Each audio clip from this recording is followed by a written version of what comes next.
podcast. Welcome to episode 66. Today we're going to be talking about the Bad Batch episode 14, War Mantle. Unfortunately, Trent couldn't join me today, but he is here with me in spirit. We have a great show ahead of us. So this week been a pretty cool week. We celebrated Ellie's birthday, which was super fun, and so we went to this air. It's called like Urban Air Playground or something like that. And it's basically a jumpy place, and so we had a lot of fun doing that. And then we had a birthday party for her this weekend, so it's been very busy celebrating Ellie, who is now 6. I can't believe that. And Ellie was a preemie, so now that she's like this big girl, it's kind of crazy because she was like the size of a burrito when she came out. So, but yeah, it's super fun celebrating that.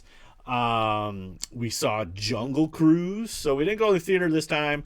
We did the whole Diz Plus thing and saw that, and yeah, it was okay. I'm kind of glad that we didn't go see it in a theater.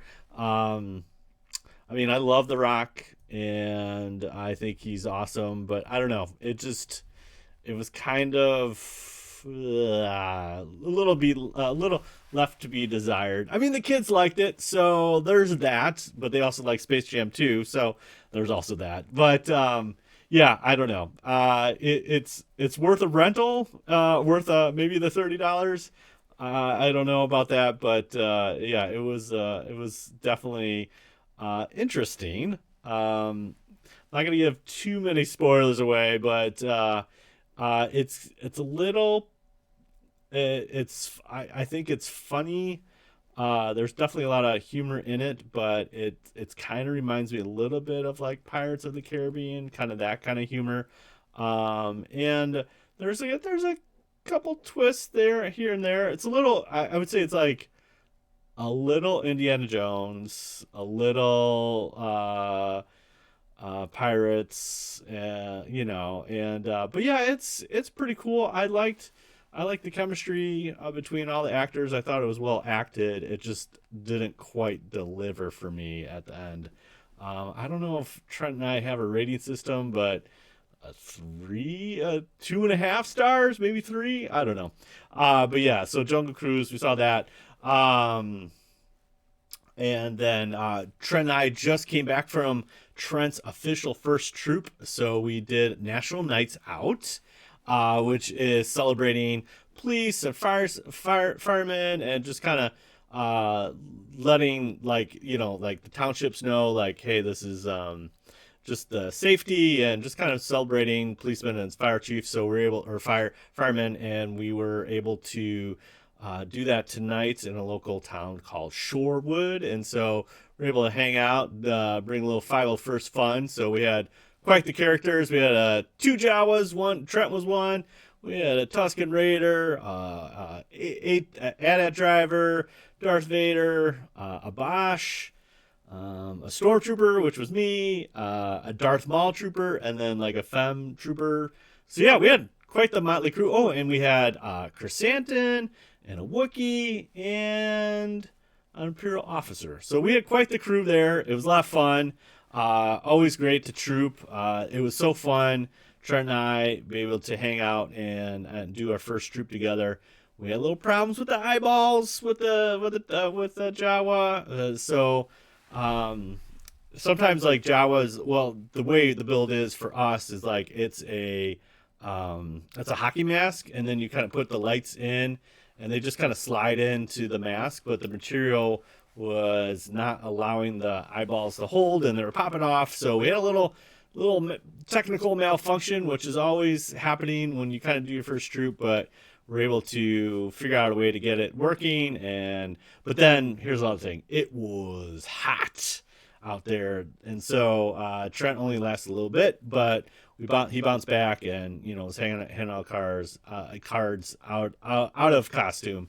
But we had a lot of fun. It was super cool, and always good to kind of support a good cause. And really want to thank everybody that's in keeping our streets safe and protecting everything. So a shout out to the firemen and policemen, and all the people that help kind of support our community in that way. So that was a lot of fun. I think the highlight for Trent though was like there was literally 2 volunteers that got tasered, so that was interesting. So we got to see a demonstration of somebody being tased. Not that I thought I was going to see that at National Safety Night, or National Night Out, but yeah, that was kind of cool. Yeah, so that was fun. Since we are, we're on episode 66, I, have to take a half a second to talk about Order 66. I mean, it's kind of like written, it's like a Star Wars code here. If it's Order 66, you got it, or, 66, you got to talk about Order 66. Well, it's funny too with Bad Batch. We got to see a little bit of that with Kanan as he was a young Padawan, which was a very interesting take. Obviously, they altered it a little bit. It's a little bit different than what was in the comic, but you get the idea. And yeah, it was. I mean, Order 66 for me is like. It's like one of the most saddest things and probably one of the most brilliant things at the same time. I mean, it's just ridiculously sad to think that it all went down to this kind of one decision, and that the brilliance of kind of Papa P's thing here, where we have the clones, turning on the Jedi and essentially they're enemy of the state, traitors, and then that's what started the Empire. It's a really kind of weird thing in Star Wars. It's super sad, man. It is like I just sometimes I think about, oh my gosh, it's just like how did it come to this, as far as just like how one man was able to do that, and that's pretty powerful. I think it goes both ways, just like how not only did, Anakin turn to Darth Vader, but we have this thing where 2 dudes pretty much kind of take over the galaxy for a little bit, and that period of time, it was not good for the galaxy. But one of the things that Star Wars is hope, and there's still hope. And the story, but I mean, it's still, I think it's interesting though, and it's a very powerful thing. Like sometimes if you give people too much control, it will not go your way. And I think that's a great segue into what we're seeing with Bad Batch in episode 14 with War Mantle. Now, this is probably one of my favorite episodes because it really kind of escalated. Escalated quickly. So it's very interesting that you have, again, you see the evolution of the Stormtrooper. So first, like, kind of Easter egg is that the Stormtrooper design that we're seeing is another evolution piece where this is a Ralph McQuarrie Stormtrooper that was designed, and again, no one's ever gone. A lot of stuff that you're seeing in Rebels and Clone Wars and now, Bad Batch, Ralph McQuarrie all over the place, man. So, even in Mandalorian, in season 2 here, the episode with the spiders, straight out of Ralph McQuarrie thing for Dagobah. And so nothing's ever gone.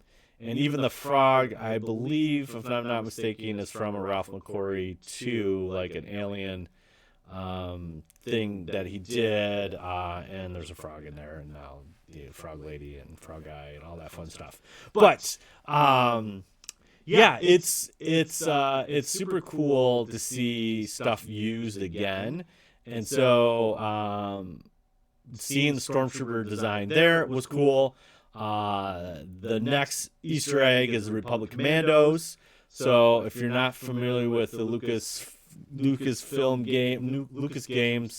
LucasArts games, Republic Commando, I believe that came out 2000-ish. But it's very similar to Bad Batch. We have four troopers that you get to kind of control and integrate, and it kind of starts right after the Battle of Geonosis. And so it's a fun game, fun kind of cool single player game, and you get to see the Republic Commandos. And so we got to see one of the Republic Commandos from that game. Scorch is in there, and we see essentially these Republic Commandos and these new kind of Ralph McQuarrie troopers in this city, or well, it's really in a mountainside. And so backing up a little bit, they receive a distress call from Rex. Rex is saying, hey, we got a trooper that is being chased or being, and he's trying to get out. Turns out that's Gregor. Now, Gregor, if you're not familiar with this, he's in the trifecta here. He was in Clone Wars. We see kind of a one-off episode with Gregor where essentially he is stranded on this kind of backwater place, desert place. He's bummed out, and then R2 and a bunch of droids and this little alien dude come, and they're stranded, and Gregor kind of helps him out, and he suits up one more time in his Republic Commando, and you think he is dead because the battle droids are all over him, and basically lets the droids and this little alien dude, I forgot his name, but they escape, and Gregor's right there kind of fighting the end. You find out later that he does survive, and he goes, and you see him in Rebels, which is kind of cool. So there's really Rex, Gregor, and Wolf that survive and are hanging out, and you get when we first meet them, you get the called the Jaws episode in Rebels, where Anyways, so Gregor is kind of cool, and there's this cool thing where Gregor kind of laughs and has this chuckle. And you see that play out here in Bad Batch, which is another little nice touch. I mean, continuity in Star Wars, I know it's crazy, but it's really happening here, and it's cool kind of seeing that progression. So we have all that, which is awesome. But essentially, War Mantle is something I mentioned last episode, too, is that this is mentioned in Rogue One when Jyn is going through the archives on Scarif, and she's kind of racing through all these projects, and she gets to Stardust, which she knows is her, but one of them is War Mantle. And we hear Project War Mantle actually mentioned earlier between Rampart and Tarkin, and essentially this is the replacement program for the clones. So we have recruits now being trained by clones, and that's kind of Rampart's plan, and interesting to kind of find out where this will go. That's one other thing about Order 66 that I forgot to mention that kind of gets played out here is that we know initially that is all inhibitor chip. We got to execute this. We're doing this thing. But what's interesting that we kind of saw with Hauser, now that order's kind of done, there is a free will here, and we see that some of the clones are following the Empire's laws and just follows right in.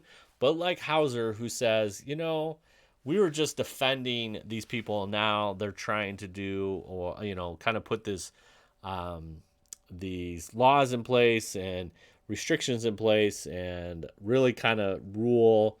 I would say more in a military state here. And Hauser's like, I'm done. And so there you see free will happen there. But it's clear when Order 66 is happening, that is driven by the inhibitor chip that the clones have. And so they are essentially enslaved, which is another deep cut where you have Anakin in his free will going to the Jedi Temple to kill all the Jedi, yet you have the clones that are now slaves to this order and killing the Jedi. If you want to get deep, it's poetry and rhymes, just George is really good about that. And it's something that is not really explored too much, but I think again, we're seeing, we see that in Clone Wars with Cut, with somebody that is a deserter and wants to start his own family. We see him again, obviously in Bad Batch here, but You see clones doing free will, and part of all of Clone Wars is like you see them more than just this killing machine, similar to like the battle droids, but everyone is trying to individually size them, or what? Oh, English is hard. Individualize their personalities, and that's why they have different haircuts, different tattoos, different armor. They like to play with all that, and obviously with the Bad Batch, they're unique in that way as well. So yeah, I digress. But anyways, we get back to the stress call. We find out it's Gregor. He is in a pickle. He gets captured, and then one of the things that's interesting is Echo is essentially no man left behind, and he really says, "Hey, we have to go get this guy. If he's still alive, we have to try." Because Hunter's ready to kind of pull out because they don't have a lot of intel from Rex, but they go ahead, spot it out. It is very fortified. They keep, Wrecker and Omega by the ship, but then they find Gregor, get in there, rescue him. We find out that he is a trainer for the recruits. They don't quite make it out. It's not looking good. Wrecker and Omega come to save him. They get Gregor Tech out. Hunter is there. There's a little skirmish. They got the squadrons coming. Hunter essentially says, "Get the heck out of here." They can't risk going back one more time to get Hunter. There's a cool kind of sequence as far as like where they're at on the mountain. They're kind of in this exhaust port. There's V-wings and gunships going after their shuttle, and they have to pull away. And it's they can't get back to Hunter, which is interesting. And so Hunter's like, "Go." And so then he kind of crashes down. He falls off and lands kind of in this forest area. And sure enough, a battalion of clone troopers, or stormtroopers now, I must say, are there, and he is captured.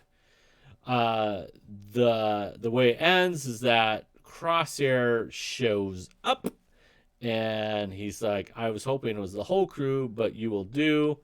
So we have that little piece there, but it's still, it kind of, with the reinforcement of the programming, is Crosshair actually potentially doing it on his own, or is this just a program too, which is another little thing that hasn't been really explored too much since we saw them kind of manipulate Crosshair a little bit, or reinforce his loyalty, if you will.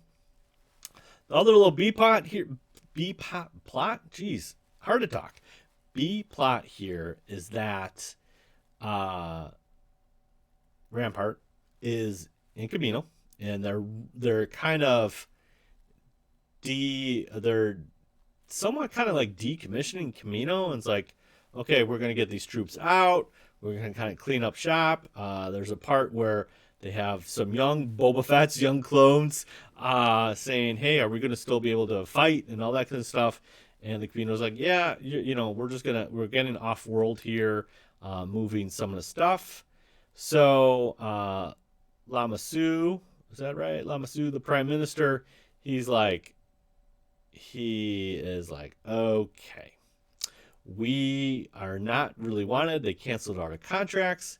And so he tells the chief scientist, like, "Hey, let's get out of everybody and we'll get out of here, because it is clear that Empire does not want us or need us, or, we need to kind of find a new prospective client or partner for these clones." So that is happening. And then, so as this kind of thing is happening, obviously, with a Bad Batch, we flip back and forth to Camino. But the last part is kind of chilling as far as Rampart is understanding that he kind of finds out that the scientists are trying to get off world, and he catches them in the act pretty much, and he tells the Prime Minister, yeah, I don't need any politics. I don't need a politician, but I need scientists. So this is a straight up Imperial move, essentially taking alien life, using them for what they are, or using them for their skills that they're known for. So he's taking a scientist and using her and the scientist for whatever they're going to come up in their think tank or whatever. And we don't see it on screen, but I don't think the Prime Minister made it out of Camino there. And it's just like, oh man, we saw Tom Lee go down in the Fennec Cad Bane episode, and now our Prime Minister Lamassu is like gone. It's not good. I don't know if we're gonna see him captured, but I don't think he's getting off Camino. I think he gone. But so yeah, this episode's super cool. It's really accelerating. Obviously, is the whole point now for the last two episodes is Crosshair going to use Hunter as bait to lure the crew in? Is he gonna just outright? I don't know what Crosshair's motives are as far as like is it personal where, hey guys, you're not following the Empire anymore, so now I must take care of you. I don't know. I mean, there's really too much. There's like three options: either you capture them and put them in jail, you capture them and kill them, or you let them go. And I don't think let them go is the option there. So yeah, I don't know if they want to do further experiments and try to use these clones. The skills they have. I mean, it's clear Rampart says that he's underestimated the Bad Batch, and so maybe it's like maybe I should try to get them or something. I don't know. So there you go. Really enjoyed this episode. This is again, it's building up to these last two episodes.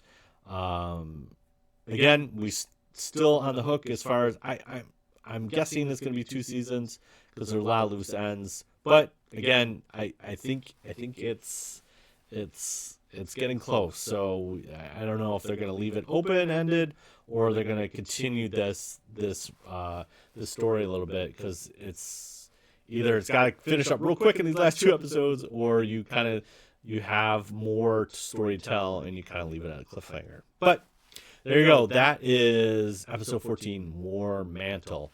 Again, you can find us on the socials. Here we go. Big T, Little T Podcast on Instagram. BLILT Podcast on Twitter. Hey, we're on Twitch. That's where we're at right now. Twitch.tv/Big T, Little T. Another thing we did, we finally busted out the green screen, got the video games going, and we were playing Streets of Rage 4 on Twitch this weekend, which was a lot of fun. So we're going to try to get back into that. They recently released a DLC called Mr. X Nightmare, and essentially you are fighting waves of baddies, and it's a lot of fun. So that game is legitly amazing as far as it's a cool beat 'em up. So we love playing that. And the controls are really simple, but there's also complexity in there, so we really do enjoy playing that game. Hey, we got some stickers. Just got some new stickers in from Sticker Mule. So we want to hear from you. So you can comment, tweet, rate us on Apple Podcasts. Email us at bigtlittlepodcast@gmail.com. If you drop us a question or give us a rating, we will send you a sticker right to you. Next week, episode 15, Bad Batch. Now remember, truly wonderful mind of a child is, and may the Force be with you always. Bye. See you later. Bye.